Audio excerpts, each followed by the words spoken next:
Good morning everyone, welcome back to my another blog.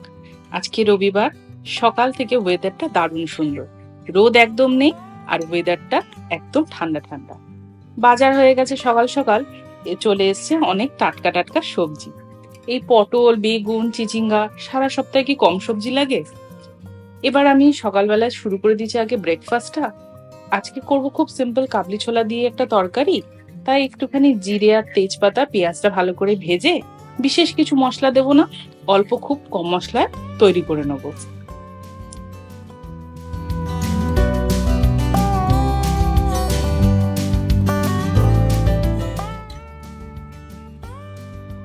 এই ব্লেন্ডারটা আমি Amazon থেকে আনিয়েছি। এটাতে না খুব সুন্দর স্মুদি, শেকস, জুস এগুলো তৈরি করা যাবে। আর এটা পোর্টেবল, এটা ইউএসবি দিয়ে চার্জ দেওয়া যাবে। তো তোমরা যদি কোথাও বেড়াতে যাও তখন এটা সঙ্গে করে ক্যারি করা যাবে। এই যে আমার দিকে পেঁয়াজ ভাজা হয়ে গেছে, দিয়ে দিয়েছি একটা টমেটো কুচি কুচি করে। আর এর মধ্যে বাটা মশলা কিচ্ছু দেইনি, শুধু 1 চামচ ডাল তড়কা মশলা দিয়েছি। কষিয়ে দিয়ে দিয়েছি কাবলি ছোলাগুলো, সেদ্ধ করা আগেই ছিল। একটু বেশি করে জল দিয়ে ভালো করে ফুটিয়ে কসুরি মেথি দিয়ে নামিয়ে নেব। আর এদিকে চলছে লুচি তৈরির প্রস্তুতি। সানডে বলে কথা, ব্রেকফাস্টে কি একটু লুচি না হলে জমে বলো? মা কালকে তরমুজটা নিয়ে এসেছিল বাজার থেকে, কি সুন্দর লাল, যেরকম দেখতে সেরকম মিষ্টি। চাই আগে ঝটপট লুচিগুলো তৈরি করে নিই, করে আগে সবাইকে ব্রেকফাস্টটা দিয়ে দিই। বেলা বেজে গেছে প্রায় 9:30। রবিবার একটু এমনিতেই দেরি হয়ে যায় সমস্ত কিছু করতে করতে। সবার খিদেও পেয়ে গেছে, আর স্নেহকেও আজকে ব্রেকফাস্ট করিয়ে একটু অলিম্পিয়াড এক্সামে বসাতে হবে। এই দেখো বড় বাটির 1 বাটি ভর্তি লুচি। চলো আগে ঝটপট করে ব্রেকফাস্টটা সবাই মিলে করে নিই। লুচি হচ্ছে দেখেই প্লেট আর বাটি নিয়ে কিন্তু হাজির। এই দেখো কতক্ষণে পাবে লুচিটা আর টেবিলে বসে খাবে। দাঁড়াও, ওকে আগে ব্রেকফাস্টটা সার্ভ করে দিয়ে নি। একটু সময় লাগে বাচ্চারা খেতে, তাও নিজে হাতে খাওয়াটা শিখুক। ব্রেকফাস্ট খাইয়ে স্নান টান করিয়ে বসিয়ে দিয়েছে অলিম্পিয়াড এক্সামে। চ্যাম্পিয়নশিপের এক্সামটা চলছে, আজকেই লাস্ট এক্সাম। আজকে আছে ম্যাথ। তো একবার একটুখানি রিভাইজ করিয়ে নি, তারপরে এক্সামটা স্টার্ট করব। বইটা মোটামুটি হয়ে গেছে অনেক আগেই। প্রথম যে ফার্স্ট পার্ট এক্সামটা ছিল সেটা যখন দিয়েছিল তখনই হয়ে গেছিল। এই দেখো বইয়ের ভিতরেও এঁকে রেখেছি অ্যাংরি বার্ড, কোনো কিছুতে বাকি নেই অ্যাংরি বার্ড আঁকা। ভাবলাম একটুখানি সাদা পোলাও আর তার সাথে চিকেন কষা বানাবো। খুব রিচ করে কিছু বানাবো না। তো যাই হোক, প্রথমে চিকেনটা আমি ধুয়ে ধুয়ে আগে রেখে দিয়েছি, আর আলুটা আমি ভেজে তুলে নিলাম। চিকেনটা না আমি ওর এক্সাম দিতে যাওয়ার আগে ভালো করে ওয়াশ করে নুন আর হলুদ দিয়ে মাখিয়ে রেখে গেছিলাম। চিকেনটা একটু ছোট, তো সেই জন্য রান্না করার আগে ভালো করে আমি ভেজে নিচ্ছি। আর আমার এই কিচেনের একটুখানি তোমাদের আজকে শেয়ার করলাম।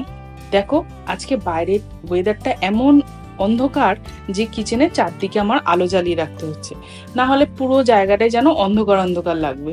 কেন, চারদিকটা যদিও বা খোলামেলা, কিন্তু তাহলেও বাইরে কিন্তু আজকে একটুও রোদ নেই। কথা বলতে বলতে চিকেন গুলো ভাজা কমপ্লিট। এবার ওই চিকেন ভাজা তেলের মধ্যেই দিয়ে দিচ্ছি একটুখানি তেজপাতা। আর মশলা বলতে আজকে আমি একটু হালকা মশলাতেই রান্না করব, তাই প্রথমেই দিয়ে দেবো একটু বেশি পরিমাণে কুচনো পেঁয়াজ। পেঁয়াজ ভাজার সময় আমি নুনটা দেই না, মোটামুটি হাফ ভাজা হলে দিয়ে দিই 1 থেকে 1.5 চামচ মতো চিনি। তাহলে পেঁয়াজটা না সফটও হয় আর কালারটাও কিন্তু বেশ সুন্দর এসে যায়।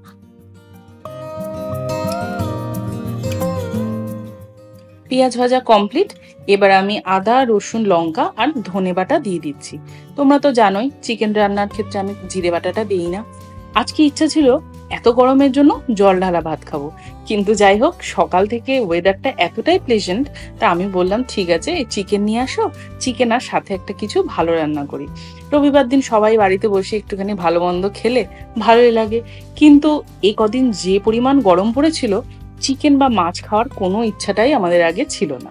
যাই হোক মশলাটা কষে গেছে, এইবার বেশ কিছুটা পরিমাণ কাশ্মীরি রেড চিলি পাউডার আমি দিয়ে দিচ্ছি। শুকনো লঙ্কা তো আমি রান্নাতে ব্যবহার করি না। এক্সাম দিয়ে বাবার সাথে একটুখানি খেলাধুলা করে এবার নিচে নেমে এসছে। এবার এদিক আর একবার ওদিক। আর এই যে ওর গাড়িটা দেখছো, এইটা নিয়ে ও সারা দোতলা ঘুরপাক করতে থাকে। 3 তলায় আমি গাড়িটা নিয়ে খুব একটা উঠতে দিই না। যাই হোক, এদিকে মশলা মোটামুটি কষানো হয়ে গেছে, একটু দিয়ে দিলাম হলুদ গুঁড়ো, আর আমার যে বাড়িতে হোমমেড গরম মশলা গুঁড়ো সেইটা দিয়ে দিলাম। আজকে তোমাদের সাথে একটা নতুন রেসিপি শেয়ার করছি, সেটা হচ্ছে বাংলাদেশি পোলাও। এর জন্য লাগবে হচ্ছে গোবিন্দভোগ চাল। আমি বাড়িতে সবার যে কজন খাবে সেই হিসাব মতো চাল নিয়ে নিয়েছি। আর এখানে মশলা বলতে লাগবে ফোড়নের জন্য এলাচ, দারচিনি, এখানে বড় সাইজের 2টো পেঁয়াজ কুচোনো, 4-5টা তেজপাতা, 5-6টা গোটা কাঁচা লঙ্কা, আদা আর রসুন।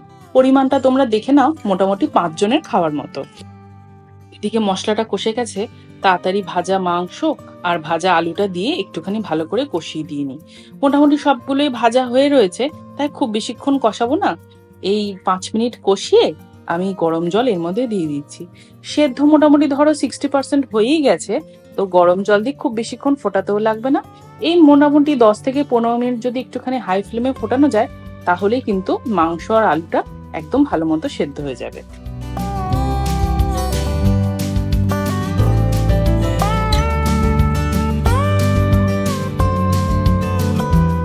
মাংসটা একটু ঢাকা দিয়ে ফুটুক, আমি তোমাদের কয়েকটা জিনিস দেখাই। এই যে তুলসী গাছটা আগে দেখিয়েছিলাম, দেখো কি সুন্দর এখন চারদিক দিকে ডালপালা গজিয়ে একদম সুন্দর দেখতে হয়ে গেছে। আর এদিকে দেখো মা একটা অপরাজিতা গাছ লাগিয়েছে। আবার এই গাছটা যাতে বেশ সুন্দর করে ওঠে, তার জন্য একটা করে কাঠি দিয়ে দড়ি দিয়ে কি সুন্দর একটা জাল মতো বানিয়েছে, যাতে গাছটা লতিয়ে লতিয়ে ওর মধ্যে ওঠে। আর অপরাজিতা গাছ বলো বা অন্য কোনো ফুল গাছ বলো, এরকম লতিয়ে উঠলে আর তার থেকে ফুল হলে কিন্তু সুন্দর লাগে। ঘড়িতে বেজে গেছে গল্প করতে করতে 12টা 20। যাই ঝটপট আগে পোলাওটা বানিয়ে ফেলি। পোলাওটা করার সময় সাদা তেলটাই ব্যবহার করো, আর যদি চাও সাদা তেলের সাথে একটু ঘি মিশিয়ে নিতে পারো। পেঁয়াজটা না আগে বেশ লাল লাল করে বেরেস্তা করে নিতে হবে। তো একদিকে ফুটছে মাংসের ঝোল, আর একদিকে আমি পেঁয়াজ ভাজাটা বেরেস্তার জন্য বসিয়ে দিয়েছি। ওদিকে ছেলে আবার মা মা করে ডাকছে।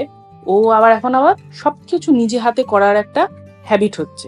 এই জল ঢালবো, জলটা নিজে নিজে খাবো, তা একদিকে হওয়া ভালো, কিন্তু কাজ করতে গিয়ে যে অকাজগুলো বেশি করে ফেলে।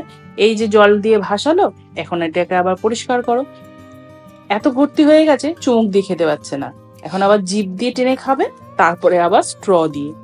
বাচ্চাদের কখন যে মাথায় কি জিনিস ঘোরে, মানে সেগুলো ধরা এবং বোঝা খুব মুশকিল।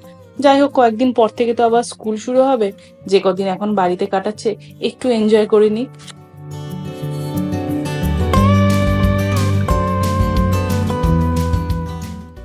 বেরেস্তাটা এখানে কমপ্লিট।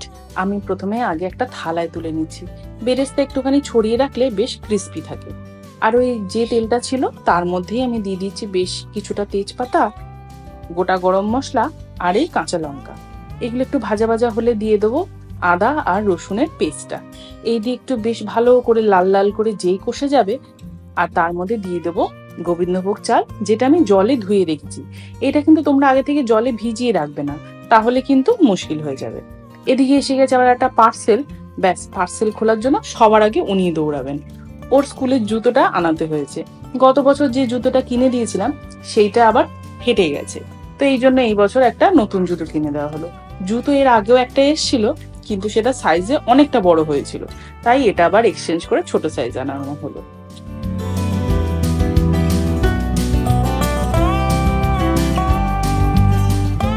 একদিকে আমি গরম জল বসিয়ে দিয়েছিলাম, ঠিক যতটা চাল তার ঠিক ডবল পরিমাণ গরম জল দিয়ে এইবার যে ফুটে উঠবে তখন চালটা মশলার সাথে ভালো করে ভাজার পর দিয়ে এরকম ভাবে ঝরঝরে অবস্থায় নামিয়ে নিতে হবে। আর নামানোর পর এর মধ্যে দিয়ে দিতে হবে একটু সামান্য পরিমাণ চিনি, একটু ঘি আর পেঁয়াজের বেরেস্তা। এইটা দিয়ে ভালো করে এপিট ওপিট করে নাড়াচাড়া করে নিলেই রেডি পোলাও। যারা বাসন্তী পোলাও খেতে পছন্দ করো না, তারা কিন্তু এইভাবে পোলাও বানিয়ে খেতে পারো। এতে খুব একটা চিনির ব্যবহার হয় না, আর তোমরা যদি এর মধ্যে কাজু কিশমিশ ভেজে দিতে চাও ভেজে দিতে পারো। আমি আর ঘরোয়া বলে খুব একটা ব্যবহার করি না। যাই হোক, এটা কিন্তু চিকেনের সাথে, মাটনের সাথে, পনিরের সাথে, যে কোনো কিছুর সাথে খুব ভালো লাগে।